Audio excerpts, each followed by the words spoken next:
Friends, welcome back to the Ransom Tar podcast. John and Stacy Eldridge this week. This is episode 3 in a 4-part series we're doing around the practices in Get Your Life Back, Everyday Practices for a World Gone Mad. And the book is out officially Tuesday, February 11th. The book hits the streets and, oh gosh, just so excited for you because I know what this is going to do for you.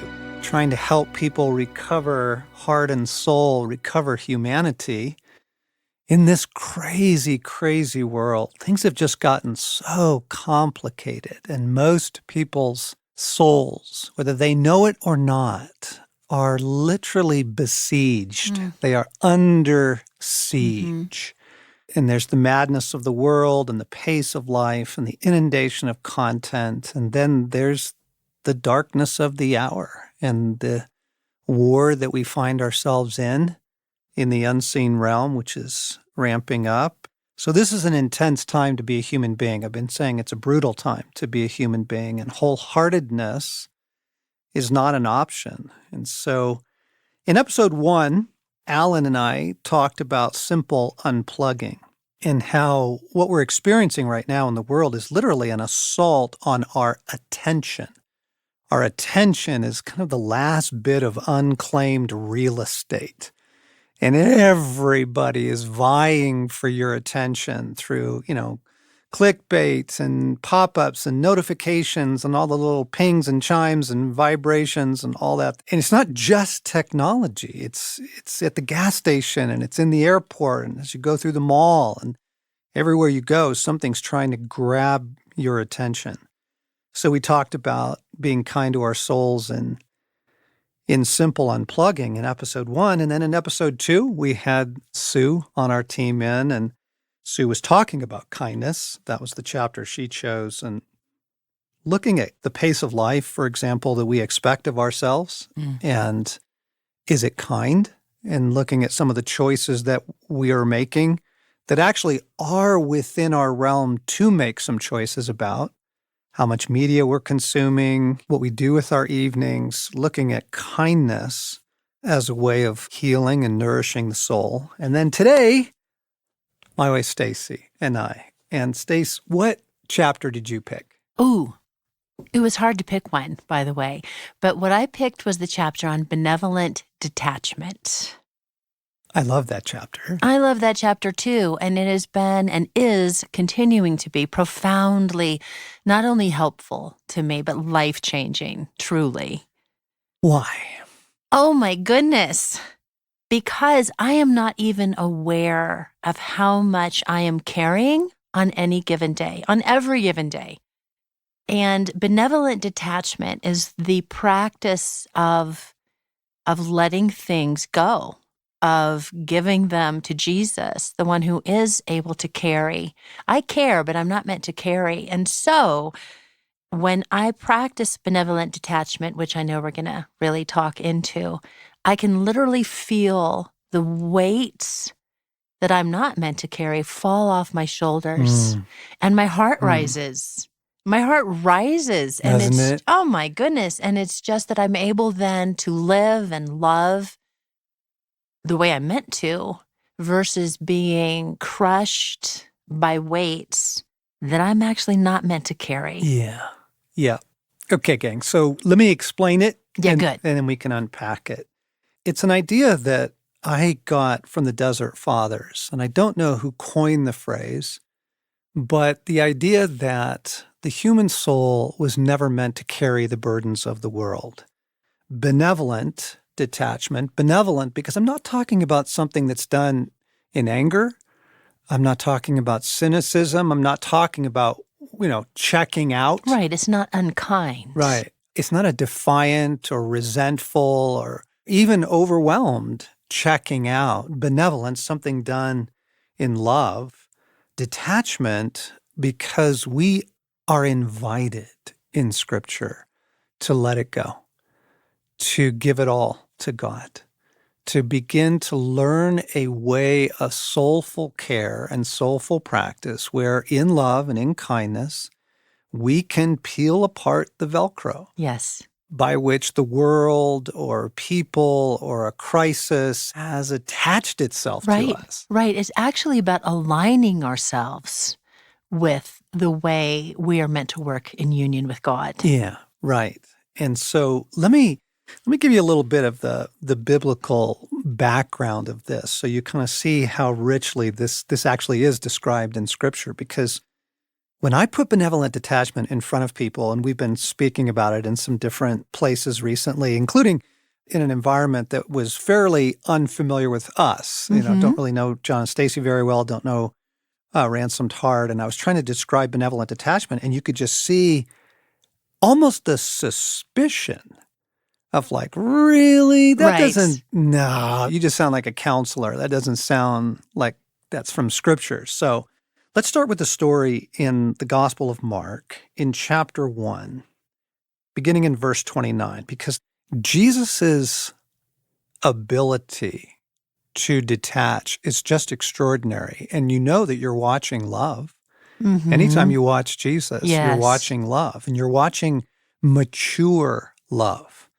Like if you want to learn to love maturely, watch Yes. Jesus. Okay, so here we go. Chapter 1 to Mark, verse 29. As soon as they left the synagogue, Jesus and the guys, they went with James and John to the home of Simon and Andrew. Simon's mother-in-law was in bed with a fever, and they immediately told Jesus about her. So he went to her, took her hand, and helped her up. The fever left her, and she began to serve. That evening, after sunset, the people brought to Jesus all the sick and demon-possessed. The whole town gathered at the door, and Jesus healed many who had various diseases. He also drove out many demons, but he wouldn't let the demons speak because they knew who he was. Very early in the morning, while it was still dark, Jesus got up, left the house, and went off to a solitary place where he prayed. Simon and his companions went to look for him, and when they found him, they exclaimed, "Everyone's looking for you." Jesus replied, "Let's go somewhere else." You're like, wait, Yeah. what? This is love?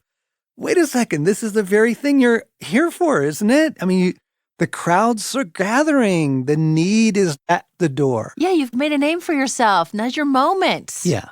And here's all the need. Yeah. Here's all the, the compassion of God. Yes. Jesus' ability to say, it's time that we go. He is not ruled by Right. need. Get this. He's not even ruled by opportunity. So just let that sink in, listeners. Mic drop. Yes. Mic drop.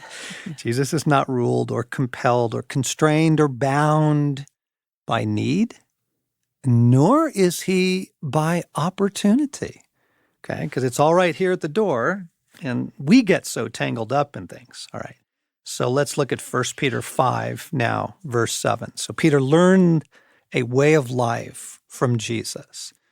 And when Jesus ascended, Peter and the guys began to write about it, right? So Yes. the New Testament, so that we would be able to enter into that life ourselves. 1 Peter 5, verse 7, give all your worries and cares to God, for he cares about you. I'm going to read it again. Give all your worries and cares to God, for he cares about you. Peterson translates it in the Message, live carefree before God. He is most careful with you. Yes.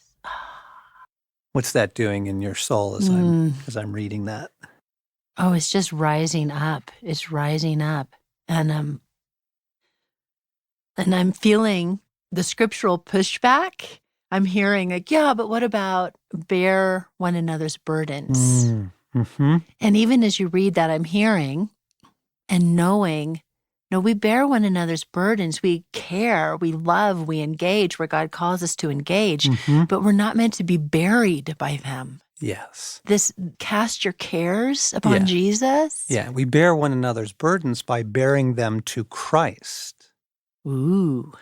right? We intercede, we love, we Yes. pray, we help, but we are not meant to be buried by one another's burdens. Hmm. So again, gang, like if you watch mature love in action, watch Jesus, whatever bear one another's burdens means, you would see it most beautifully expressed, most clearly expressed in Jesus's life, Yes. right? Everyone's looking for you. Let's go somewhere else. Okay. Yes. Philippians 4:6, do not be anxious about anything, but in every situation, by prayer and petition, with thanksgiving, present your requests to God. Bring it all to God.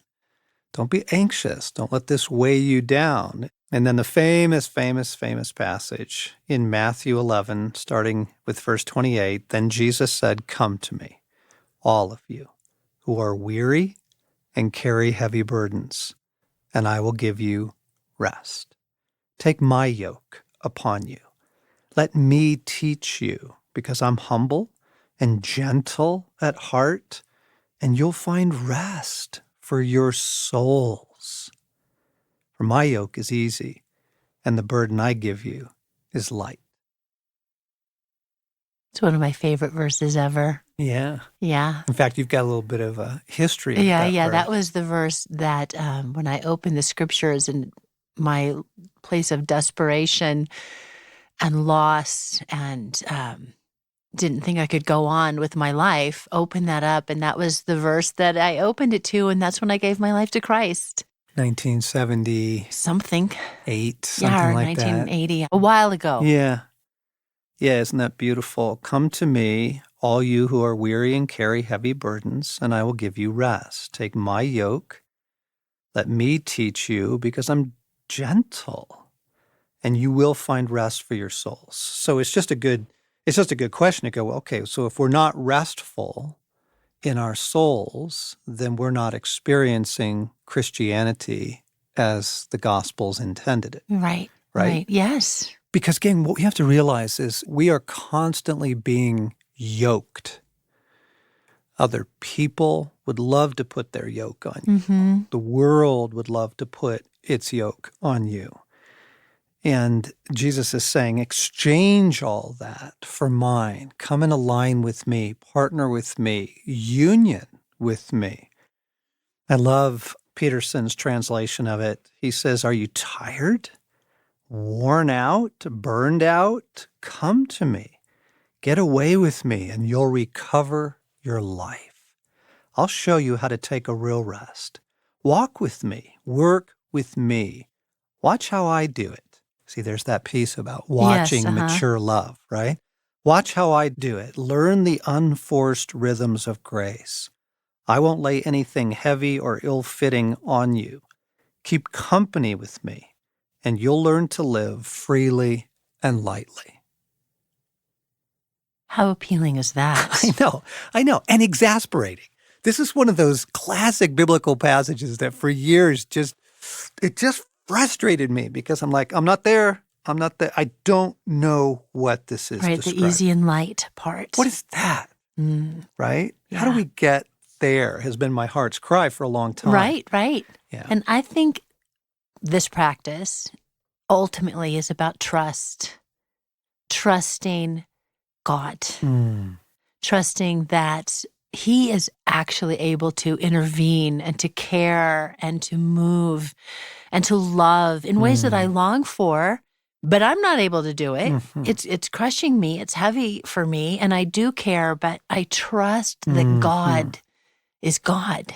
And therefore, we give it over. Yes. Because here in Matthew, in Philippians, in 1 Peter, and in the life of Christ, modeling mature love for us, what we see is the invitation is to an unburdened life.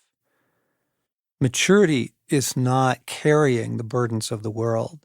And one of the things that really troubled me, all three of our sons went to Christian colleges at their own choice. We let them pick where they would go, and they went out of state. And as we began to experience the world of Christian college through them and through their experiences, I was really, really troubled by this, that weekly the colleges felt I think I can, with some compassion, understand what was constraining them. But here's what they would do. Weekly, they would have a chapel or a seminar or classes, and they would expose the student body to the heartbreak of the world.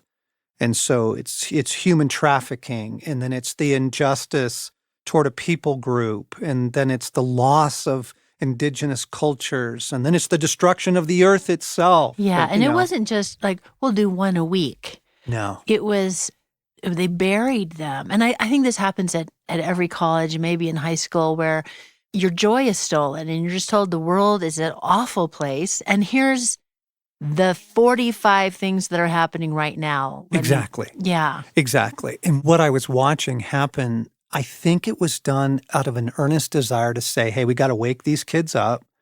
They've been raised in these, for the most part, these little Christian homes, and they're in greenhouses. This is the perspective, at least. And we really need to bring them into the reality of the hurting world, because we're going to go out there as Christians and we're going to help this hurting world. But what the result was, the fruit was compassion fatigue. Yes. And this has really swept the church now, because the justice movement and this idea of we've really got to awaken Christians to the heartache of the world. Again, that's a good motivation. That's a good thing. And yes, we're supposed to help and intervene. Absolutely. But I don't think we're realizing the effect of it without also teaching the graces of 1 Peter 5:7, Matthew 11, the easy yoke, what mature love looks like. We're not balancing it. And so let me go back to the hour that we live in. Every human being now has an extraordinarily complicated life.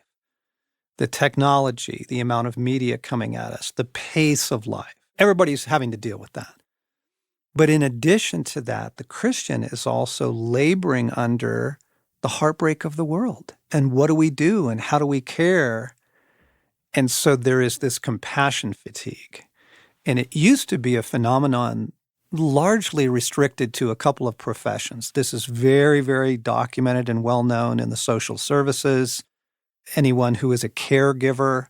A counselor. The number one issue in caregivers is compassion fatigue and burnout.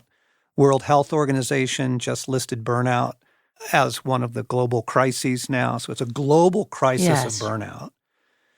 And we have to come back to, what does mature love look like? We see it in the life of Jesus. We're invited to it in the scriptures. And part of it is learning benevolent detachment. That I love you, I will do what I can, but then I have to let this go. I can't carry this. Right. And then you see Jesus, all those people come, and he said he healed many. And I think the call is to ask Jesus, what's our part? Like, we are meant to do something. Yep. But we sure can't do everything. Right. And you shall know them by their fruits, gang. Exactly. Here's just another really easy test on both sides of this question. Well, you'll know them by their fruits. Do you feel carefree?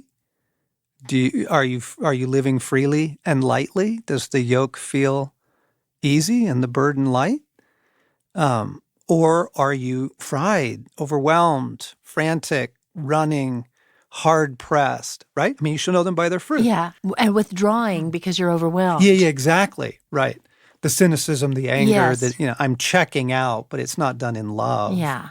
You'll know them by their fruit. And the fruit of not practicing benevolent detachment, I'm embarrassed how easily I get pulled into the drama of things. So a little while ago, we were invited to speak at the church of some friends. And I thought it went pretty well, personally, but no one contacted me afterwards. I didn't get that Thank text you. Yeah. I was waiting for. Yeah. Boy, that was super. Thanks so much. Everybody loved it. And so what did you do since you didn't? I watched myself, and I watched how, you go from, gosh, I wish we would have heard from them, to, oh no, the reason we're not hearing from them is it went terribly. I offended people. They're talking about us. We've undermined our relationship. In fact, we probably sabotaged the whole message that we bring in that one moment. Honestly, I'm telling you. How fast did this happen? 30 seconds. I'm telling a true story, very recent, that we get pulled into the drama. We get pulled into speculation. We get pulled into worry and all that. And I was not benevolently detached. And I came to Jesus and I said, Jesus, how'd it go? And he said, that's not the issue. First, give it to me. Give this to me. Let it go, Yes. John. Let it go. Let it go. Let it go. And as soon as he said that, I was aware of the reason I'm entangled in this is I'm looking for affirmation. I'm looking for validation. Hey, how come I didn't get that little attaboy? How come that didn't come? Where's the gratitude? I'm like, oh my gosh, I have brought my needs to this. And now I'm entangled in it. And it took me 2 days of repeated benevolent detachment to really let it go.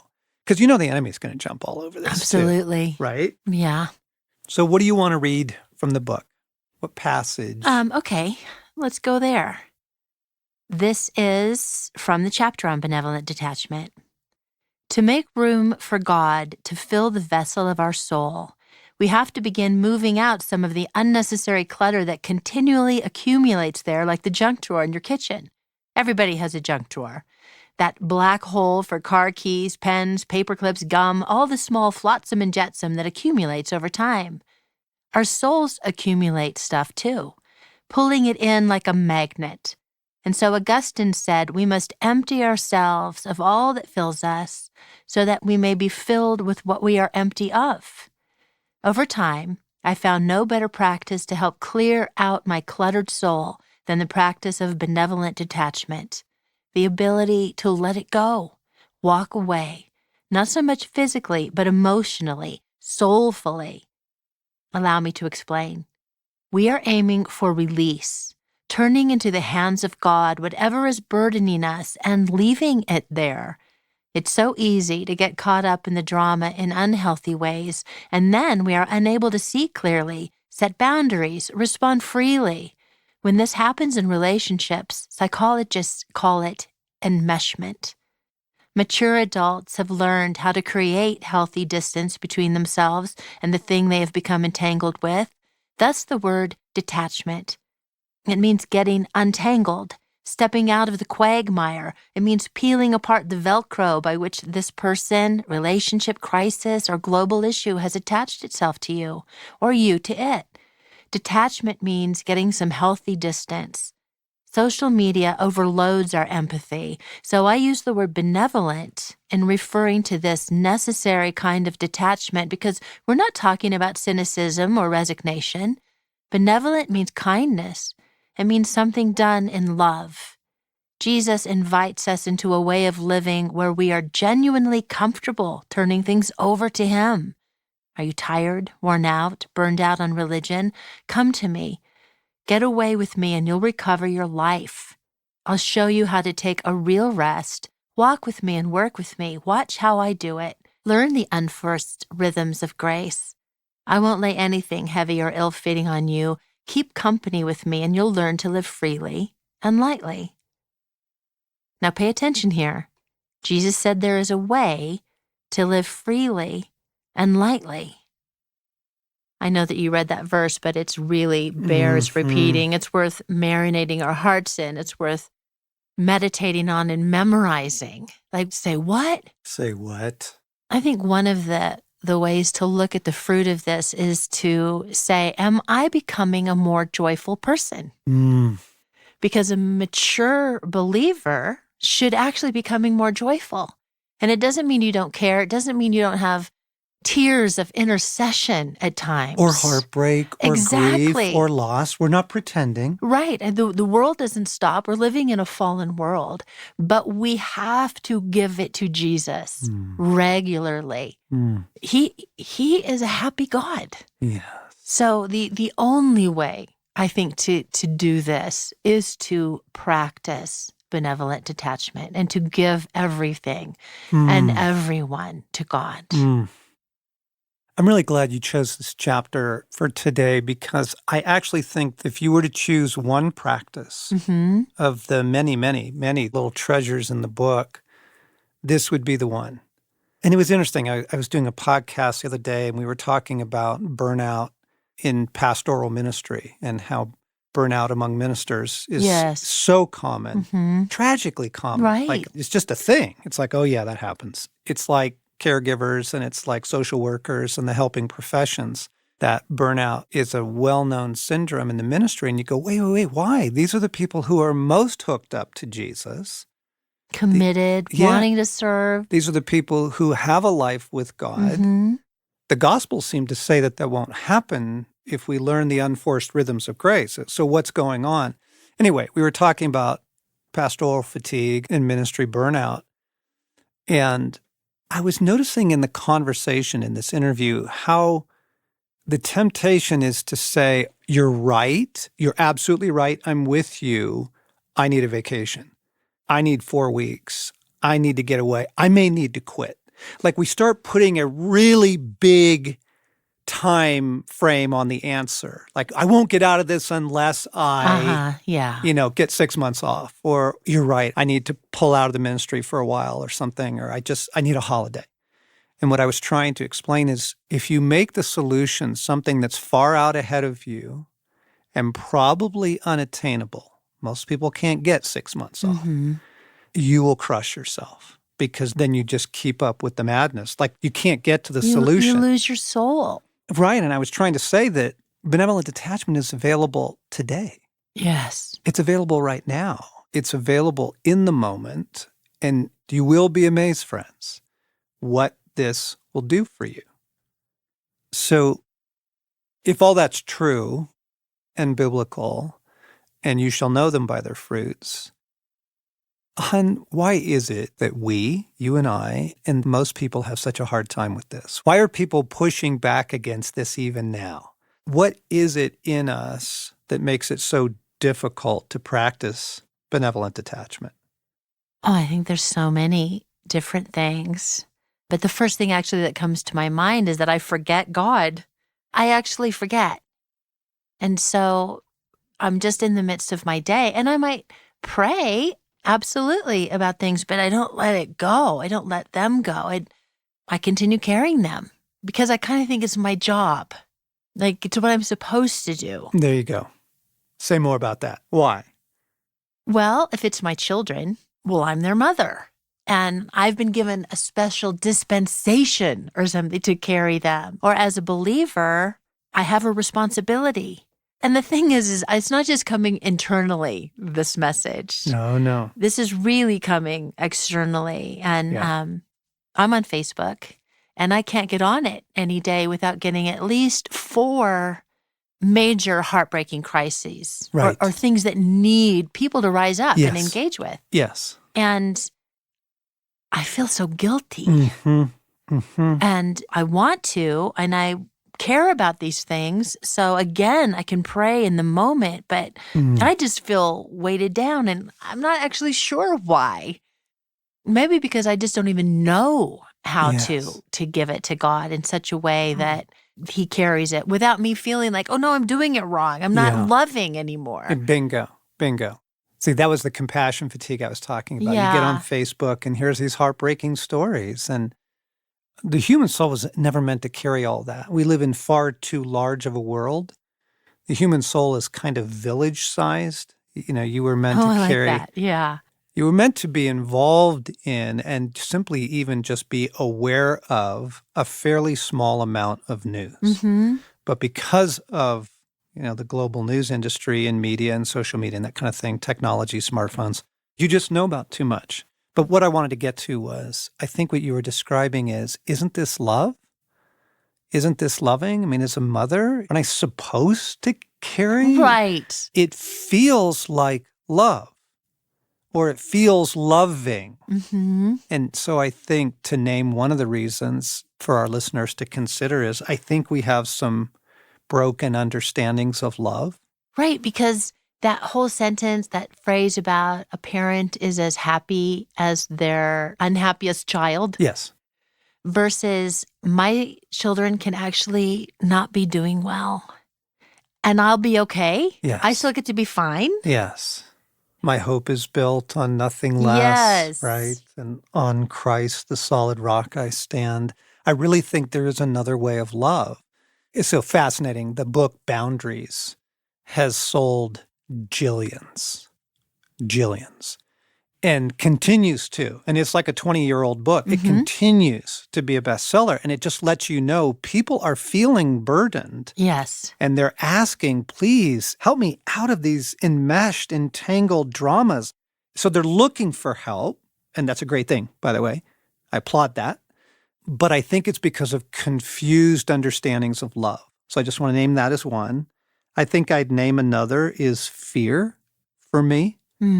I think fear of what's going to happen in that person's life, in that conversation, fear of, oh, did I do something wrong at that church and that's why I'm not hearing from them? And how come they didn't answer my email immediately? I go to fear. Yes. Right? And Yeah. so fear keeps me from letting it go and giving it to God.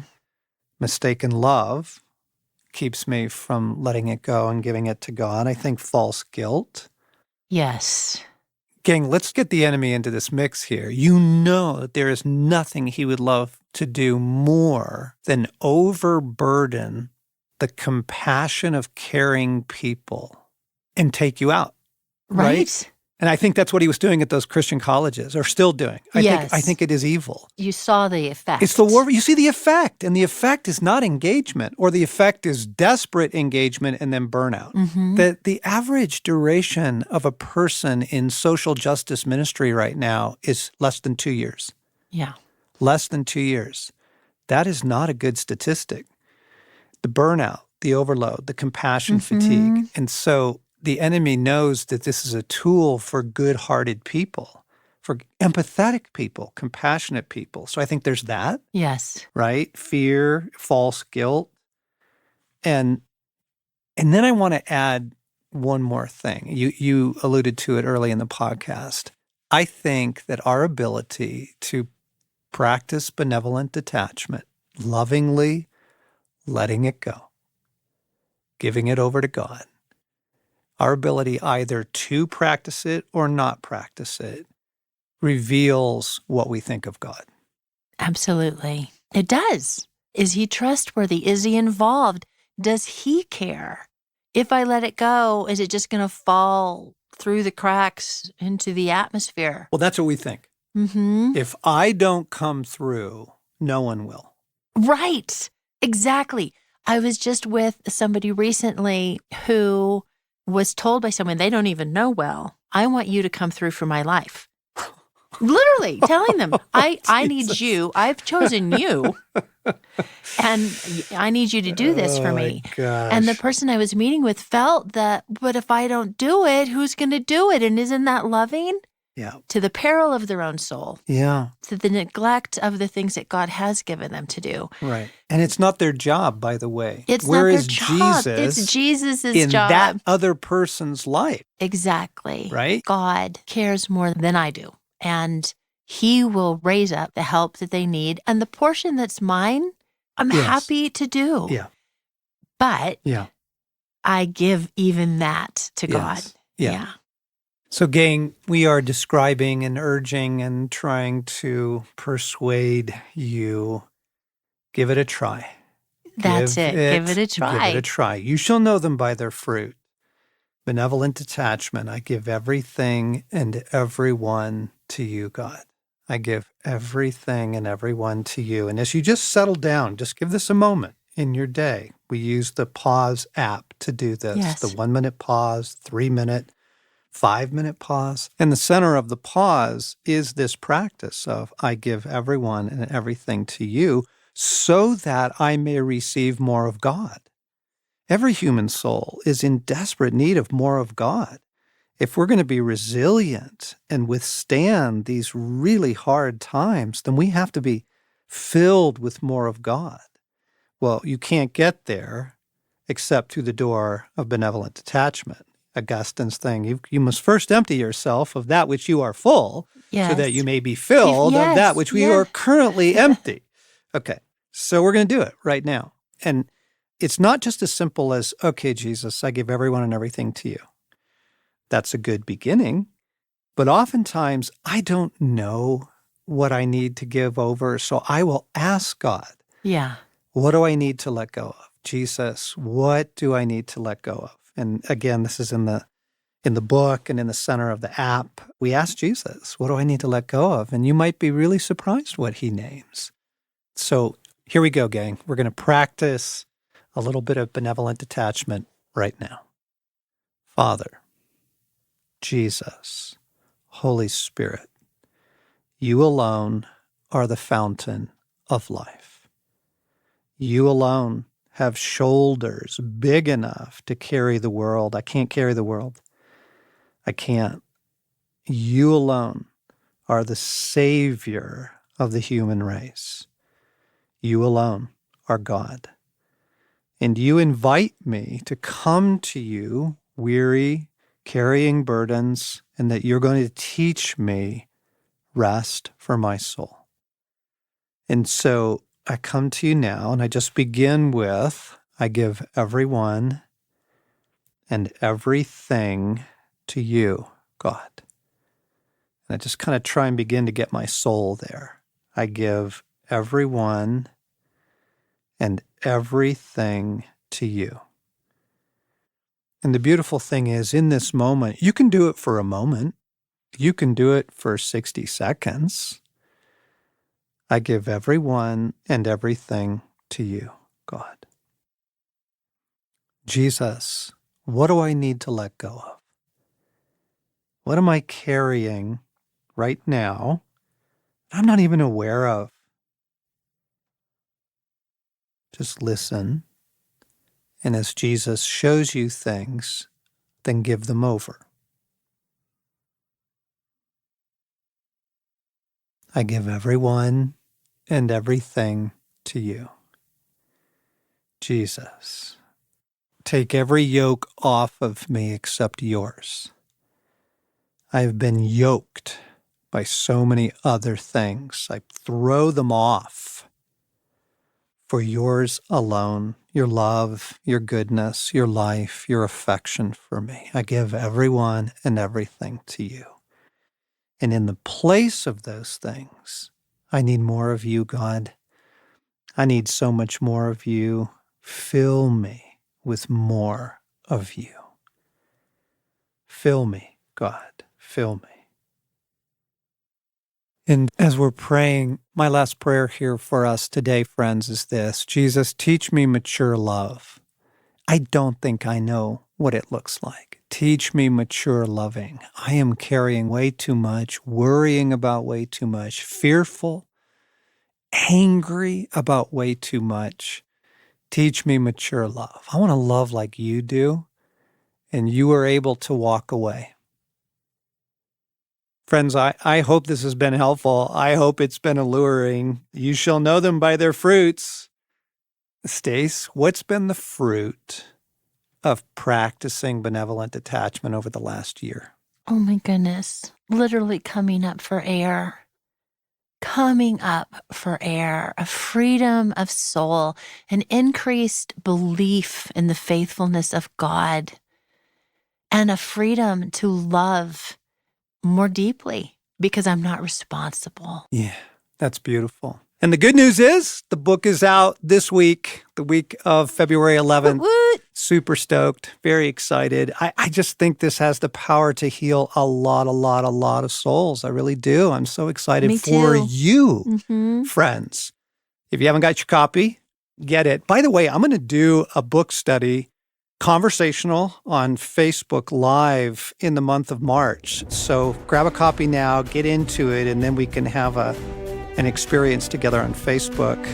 I know you're just thinking of people right now like, oh my gosh, my pastor needs this. Oh my gosh, my mom needs this. Oh my gosh, the burdened people of your life. What a loving thing to give it to them. Introduce them to the Pause app. It's called the 1 Minute Pause by Ransomed Heart. and you can find it for free in the App Store. We're getting such beautiful feedback, and you just watch it heal their souls. And then, by the way, then you don't have to heal their souls. Okay. So thanks for listening. We'll do one more in this series next week, and then we'll move on to some other things we have for you this spring.